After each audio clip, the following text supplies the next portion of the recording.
A escolha do modelo de casco, né, do tipo de casco do trocador, tem impacto direto em três aspectos muito importantes do equipamento: a perda de carga, o coeficiente de transferência de calor e, por consequência, o tamanho do equipamento necessário para realizar um dado serviço. Nós vimos que o modelo de casco, né, o tipo do casco, vai alterar a fluidodinâmica, o caminho percorrido pelo fluido no interior do equipamento. Então, de acordo com o modelo que nós escolhemos, nós podemos ter uma maior ou menor perda de carga e um acréscimo, né, do coeficiente de transferência de calor ou uma depreciação deste. Vamos pensar, por exemplo, no casco F. Né? O casco F tem uma passagem, é o mais usado, né, dentre todos os outros, pensando em aplicações gerais, e tem uma passagem apenas no casco. Nesse caso aí, a perda de carga tenderá, né, mantendo-se como referência para a comparação, mantendo-se o diâmetro do casco, tenderá a ser maior para o casco F e decrescendo nessa ordem aqui: E, J, G, H e X, quando usado apenas para fluxo cruzado. Lembre que o casco X ele tem uma aplicação específica para refervedores. Então, nesse caso aqui, né, haverá mudança de fase acompanhando a transferência de calor. Mas se ele for usado apenas para a troca de calor sensível com fluxo cruzado, em aplicações em que a perda de carga permitida é realmente muito baixa, ele terá a menor perda de carga comparado com os demais cascos. O coeficiente de transferência de calor, por que ele muda? Vejam só, os cascos com maior número de divisões de fluido reduzem, ou melhor, vamos colocar de uma maneira geral, influenciam o fluxo de massa, que é o G, a vazão mássica dividida pela seção de escoamento, que tomamos como referência. Normalmente é a área transversal entre chicanas. E também altera, né, influencia o caminho, né, o comprimento total percorrido pelo fluido. A combinação desses dois parâmetros na equação de perda de carga de Darcy-Weisbach influencia significativamente a perda de carga, certo?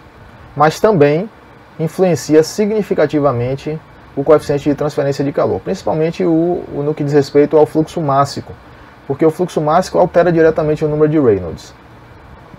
Sendo assim, o casco F tenderá por quê? Porque não é garantido que, por exemplo, o casco F tenha um H maior do que o casco E, mas possivelmente vai ter,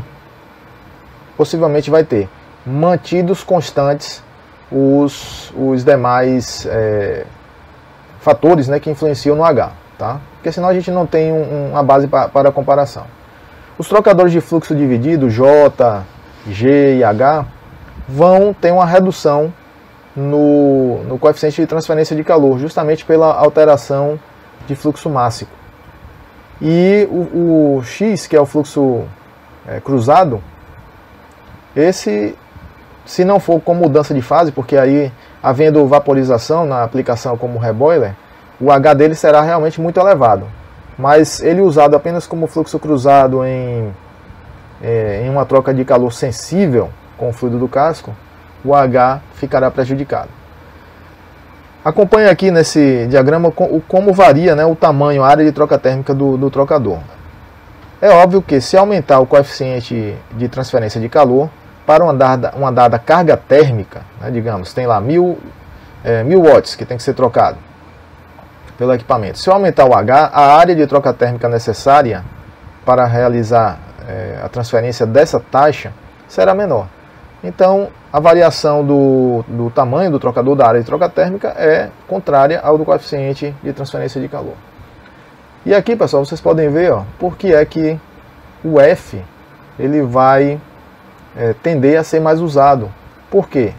Ele é mais barato, tem menos bocais, é um casco mais simples de manufaturar. E além disso, tende a levar, possivelmente vai levar a um projeto de menor tamanho. certo? Vamos falar um pouco dos materiais usados na construção do trocador. A Tema, que fala, né, que recomenda, estabelece recomendações para a construção de trocadores de calor, se refere aos materiais usados na sua construção também. E a seleção dos materiais varia de acordo com a classe do equipamento. Lembram lá das letras R, C e B? Nós já falamos sobre isso. Classe R contempla os trocadores mais robustos, vamos dizer assim.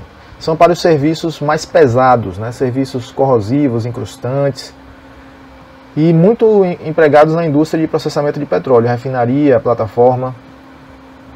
Há empresas que determinam nas suas normas internas que todos os seus trocadores sejam classe R. Tá? Então são os trocadores mais seguros e têm uma maior durabilidade, uma maior resistência ao serviço. Por esse motivo, né, as especificações são mais robustas, né, chapas mais grossas, tolerâncias à corrosão maiores, mais número de parafuso, maior instrumentação, e aí esses trocadores acabam sendo mais caros. Então tem que pagar o preço para ter essa durabilidade e essa maior segurança.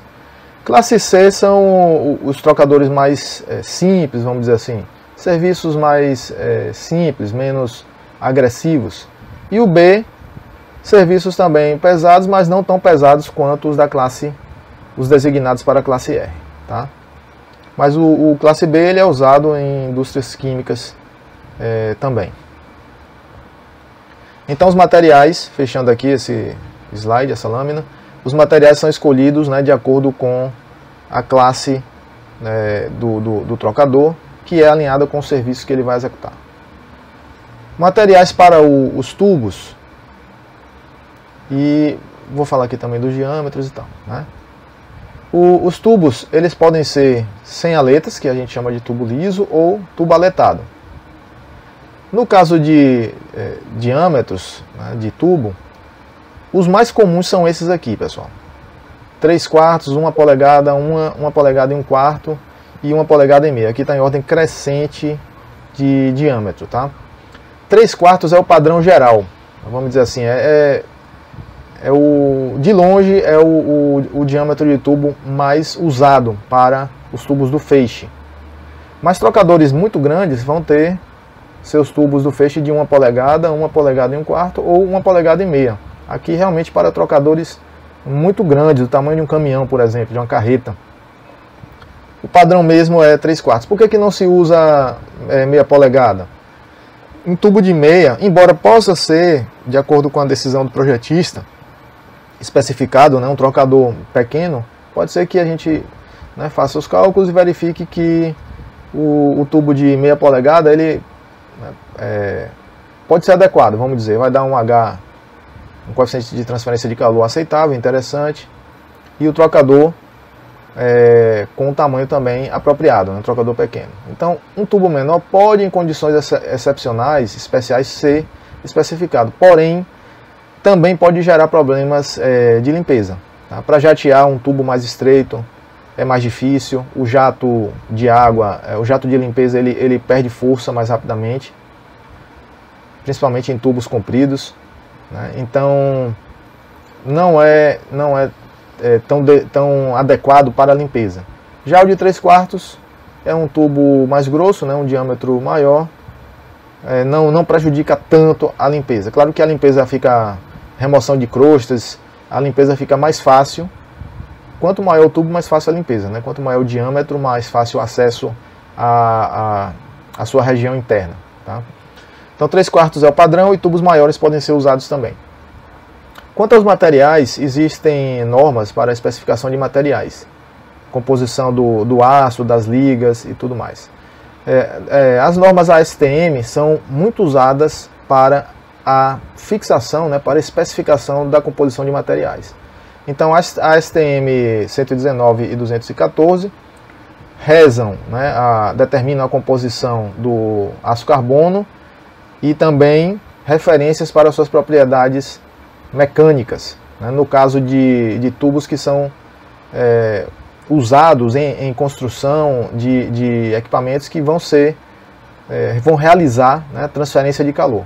Por exemplo, economizadores, aquecedores, superaquecedores, tubos de caldeira e trocadores de calor no geral. Os tubos são aletados no caso, né, de nós desejarmos um trocador de calor mais compacto, né, de menor tamanho, porque nós já vimos como calcular, aumenta a área de troca térmica por comprimento de tubo e aí o tamanho total do trocador, vamos dizer assim, o seu volume total, ele fica mais reduzido. Tem um seguinte problema: tubos aletados aumentam a perda de carga no casco, então pode ser que a colocação de adoção, né, de tubos aletados leve a um excesso de perda de carga do casco que inviabilize um certo projeto, um certo dimensionamento. Isso tem que ser levado em conta então. Bom, claro que cada aplicação é um caso específico e o seu material deve ser especificado.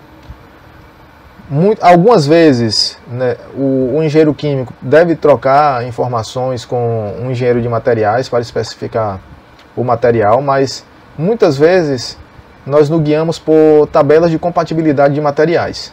Essas tabelas estão aí amplamente disponíveis, tanto através de fabricantes de trocadores de calor, como na internet é fácil de encontrar. Tá? Tabelas que especificam se um dado material, um aço, uma liga, um material é compatível com um dado fluido, ou uma dada categoria de fluidos. No geral, pessoal, como regra, vamos dizer assim, como um guia geral, vamos colocar dessa forma. Aço carbono, ele se aplica para meios não agressivos. Tá? Então, meios que não são muito corrosivos, pressões, temperaturas, porque a taxa de corrosão aumenta com a temperatura em geral. Então, temperaturas menores do processo. Aço carbono é mais barato e também tem uma resistência mecânica muito boa. A maioria dos equipamentos é feita de aço carbono, essa é a verdade, tá? Mas aplicações mais agressivas, né, meios mais corrosivos, exigem materiais mais nobres. Por exemplo, aços que são aços especiais, chamados aços liga, latões, bronzes, ligas de alumínio ou materiais compósitos, né, duplex, que são uma camada de um material e outra camada de outro. Por exemplo, você pode ter um tubo com uma camada de aço carbono e uma camada de proteção de vidro, um tubo vitrificado. É possível se fazer isso. Então, nesses casos, meios mais corrosivos exigem um material mais nobre. Consequentemente, será mais caro. Materiais não metálicos podem ser usados assim excepcionalmente para aplicações muito corrosivas mesmo, tá? Então, nessas aplicações em que nem os aços especiais ou ligas especiais suportam, podem ser usados materiais não metálicos. Por exemplo, plásticos ou o grafite. Grafite pode ser usado em aplicações de troca térmica. Então, nessas situações em que nem ligas metálicas especiais suportam o fluido de processo, suportam o serviço, podemos recorrer a materiais não metálicos, incluindo aí as porcelanas, tá? Existem porcelanas cerâmicas, melhor dizendo. A porcelana é um tipo de cerâmica. Cerâmicas especiais que, né, se aplicam à construção de equipamentos de troca térmica expostos a fluidos extremamente corrosivos. Materiais usados no casco e nos carretéis, e também eu vou falar aqui dos diâmetros. O casco, ele pode ser especificado com o diâmetro nominal até 24 polegadas, sendo que até esse diâmetro o casco pode ser construído com tubo. Tubo mesmo, o tubo é fabricado, a siderúrgica ou metalúrgica já fabrica o tubo com esse diâmetro. É um diâmetro bastante grande, tá, pessoal? Aqui 24 polegadas. E é possível encontrar de prateleira, né, ou encomendado tubos com esse diâmetro, um diâmetro grande. Mas diâmetros maiores já exigem aí a utilização de chapas na construção do casco. E essas chapas, elas são encurvadas em calandras. Calandra é um equipamento que permite fazer esse encurvamento. Ele vai encurvando o tubo, encurvando até formar um cilindro. E o cilindro tem as suas, vamos dizer assim, as suas bordas soldadas, e aí se fecha o tubo. Então a chapa ela é encurvada, vai sendo encurvada até formar um cilindro e as extremidades são unidas por solda. Esse método de construção de tubo pode ser usado em diâmetros menores também, né, a partir de 13 polegadas. Porém, é mais seguro, considerando que a chapa tem a mesma espessura, você usar um tubo ao invés de um tubo, né, vamos dizer assim, um tubo de 13 polegadas, do que você encurvar uma chapa e fazer a solda, né, para terminar com a construção de um tubo, né, a partir de uma chapa encurvada. Mas acima de 24 polegadas é inevitável, você vai ter que recorrer a uma chapa calandrada. Os cascos normalmente, como eu disse, né, em aplicações gerais, normalmente ele é feito em aço carbono. Porém, aplicações especiais de alta corrosão exigem aí um material mais nobre também para o casco. Isso encarece muito o trocador de calor, por quê? O casco é uma peça grande, é um componente grande do equipamento, então são muitos quilos, toneladas de material usados na construção do casco. Imagine se esse material é uma liga nobre, é um material mais nobre. Tá? Temos que pagar pelo custo desse material. Então, apesar de geralmente ser feito com aço carbono, né, o casco ser construído com aço carbono, também podem ser usados cascos construídos com materiais mais nobres, tá? Ligas especiais, alumínio, titânio, cobre, etc. Falando aqui um pouquinho dos tubos, os tubos são fixados nos espelhos. Nós temos o espelho do lado do carretel e o espelho do lado do cabeçote, pode ser cabeçote posterior, que pode ser fixo ou flutuante. Os trocadores tipo U não tem, né, obviamente, o espelho do cabeçote posterior, porque o próprio tubo em U ele já faz o retorno do fluido. Tá? Então, como esses tubos são fixados nos espelhos? Há duas maneiras de se fazer. Uma é por solda, os espelhos são perfurados, a extremidade do tubo é introduzida, né, no furo do espelho, e aí é soldada, a extremidade é soldada. Esse é um método usado. Porém, de longe, o mais usado é a mandrilagem. Tá? O que seria a mandrilagem? A mandrilagem é um processo, né, um procedimento, vamos dizer assim, de fixação do tubo através da expansão do tubo contra o orifício o furo do espelho. Certo? Então o espelho é perfurado, tem vários furos lá, aí cada tubinho é inserido e expandido através de uma máquina chamada expansor de tubo.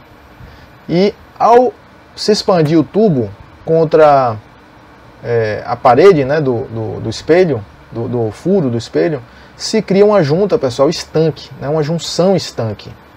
Essa junção ela fica vedada e, né, impede a passagem do fluido. Se não houver nenhuma fissura, né, se a expansão for realizada adequadamente, vai vedar. E aí se consegue uma junção estanque entre o espelho e o tubo. É o método mais usado, é o mais barato, mais rápido de fazer e também a manutenção é mais simples, é mais barata.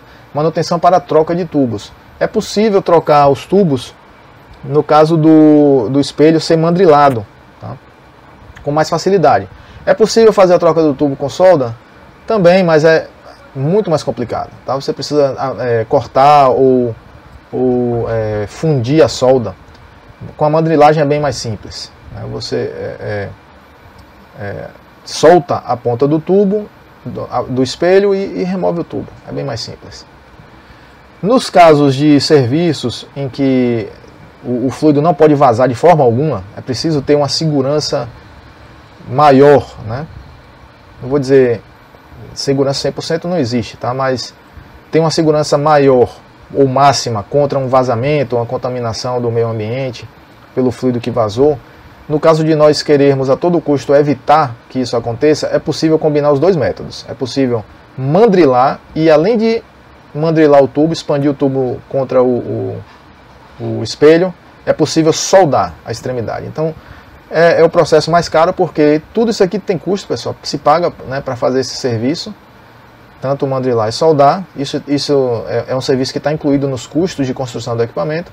Então aqui, numa aplicação realmente muito arriscada, que o fluido não pode vazar de jeito nenhum, ele pode ser um fluido fatal, tóxico, muito corrosivo, muito danoso ao meio ambiente, se pode soldar e mandrilar. Tá? Vai pagar mais por isso. Aqui vocês podem ver, ó, esse espelho, os tubos aqui. Pela foto a gente já identifica que são tubos mandrilados.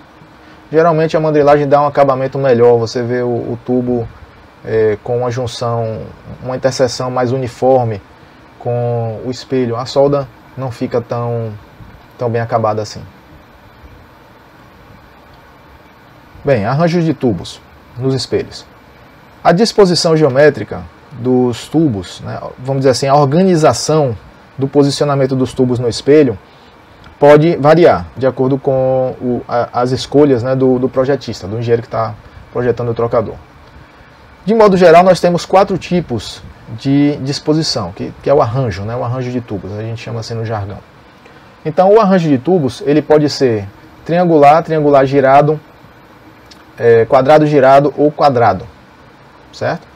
Repare que, conforme aqui esse diagrama, observem, ó, a direção do fluido está indicada aqui. Tá? Por que está indicada? Porque é imprescindível que você estabeleça a orientação relativa entre o arranjo, né, a disposição geométrica dos tubos e a direção do escoamento.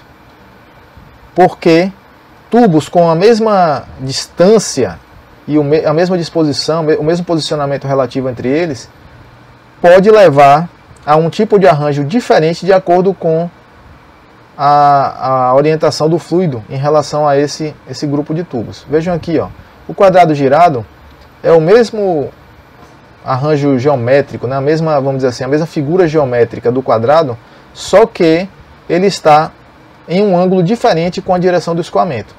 Estão vendo?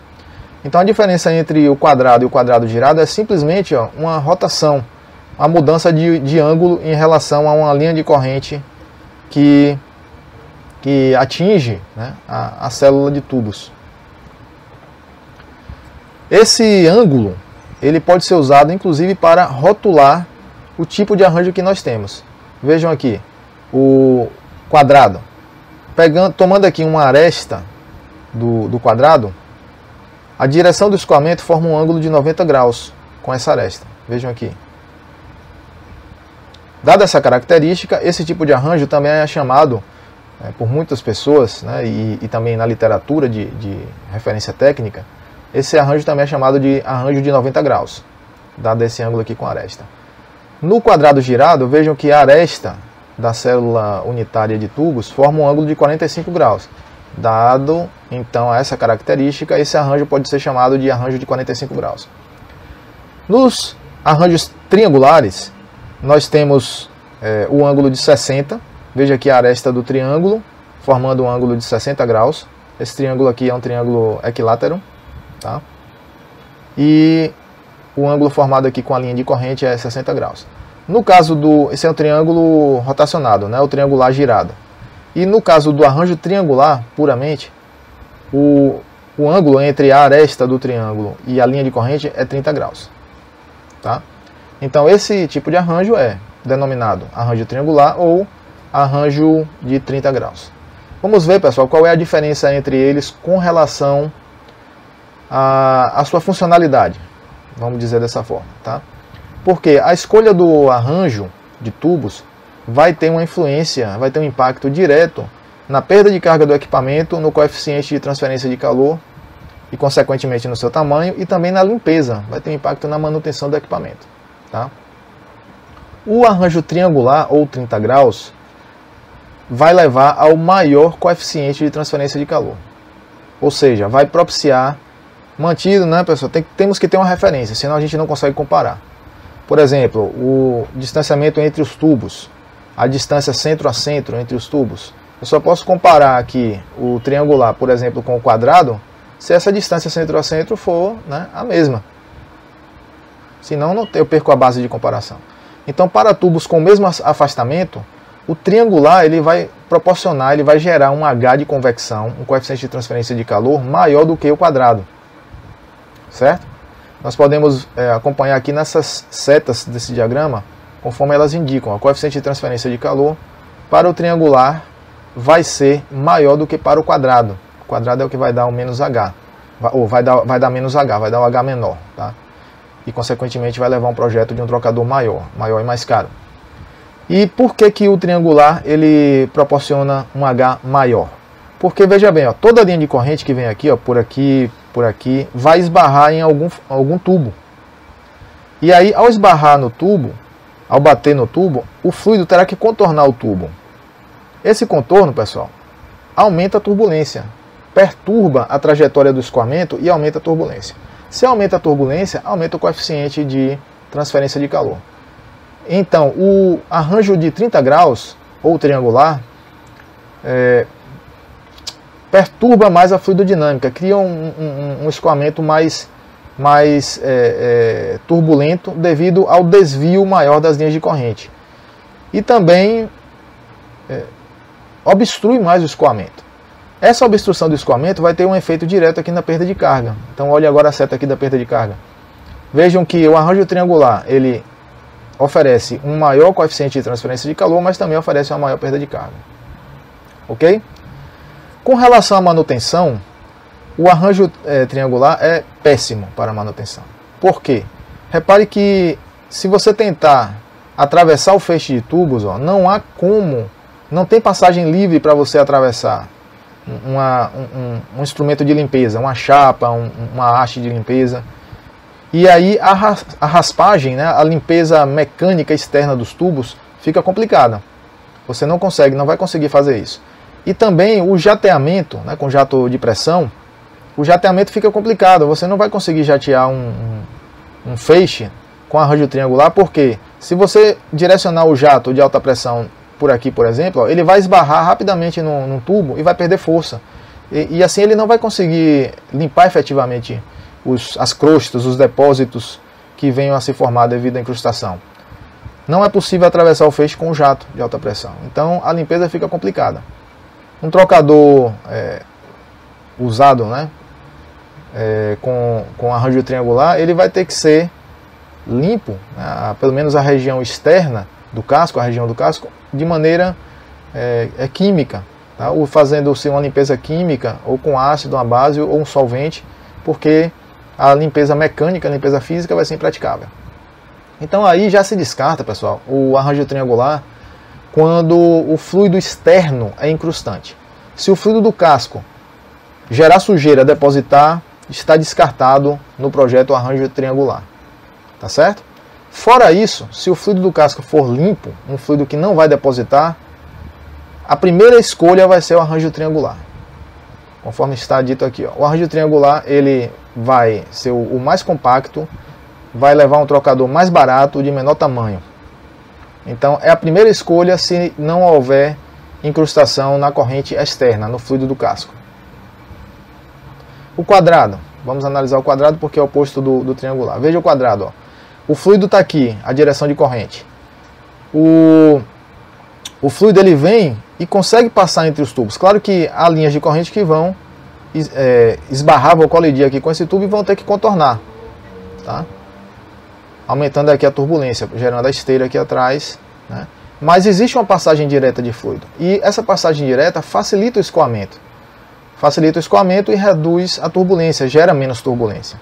Consequentemente, o H será menor do que o arranjo triangular, certo?